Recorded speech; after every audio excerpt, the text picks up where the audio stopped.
Okay, so here we have Venus and Adonis. This is a 1593 printed quarto title page, and Venus and Adonis was written by William Shakespeare, and that's the William Shakespeare of Stratford. It was printed by Richard Field, who was also from Stratford, presumably a friend of Shakespeare.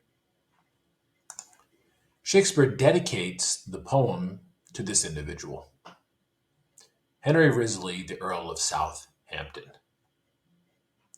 who was an aristocrat and a very influential aristocrat in the 1590s with regard to the court of Queen Elizabeth. Okay, so if you look at the dedication, here we have to the Right Honorable Henry Wriothesley, Earl of Southampton and Baron of Titchfield. Okay, so now here we have the dedication to Venus and Adonis, and it's by Shakespeare, obviously, and the dedication is to the Right Honorable Gentleman, the Earl of Southampton. Now, what's key to this dedication is that it establishes in 1593, Shakespeare finds his patron, and he uses exceptionally obsequious and self-deprecating language. So, my unpolished lines, weak of burden. Okay, he says, I count myself highly praised and vow to take advantage of all idle hours till I have honored you with some grave of labor.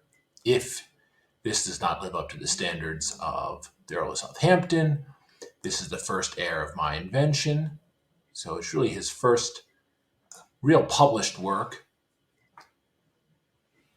And here at the end, obviously, of the dedication, your honors in all duty, William Shakespeare. Now, this is not the language of an aristocrat to another aristocrat. This is obsequious language of someone from the middle class who is 20. Here we have Shakespeare's 29 years old. He's in London and he finds his patron and he dedicates a long narrative poem to him. But as mentioned, the language is very obsequious, very self deprecating, and it's not the language of an aristocrat to another aristocrat. And it shows his his willingness to denigrate himself in order to ingratiate himself to a person of higher status and rank. Now, here we have in 1594 The Rape of Lucrece, which is another long narrative poem written by William Shakespeare from Stratford. And we have another dedication to the Earl of Southampton. And once again, we have obsequious language. We have language which shows that he is not, that the writer of this is not an aristocrat writing to another aristocrat, but is someone of a lower social standing. And he says, the love I dedicate to your lordship is without end.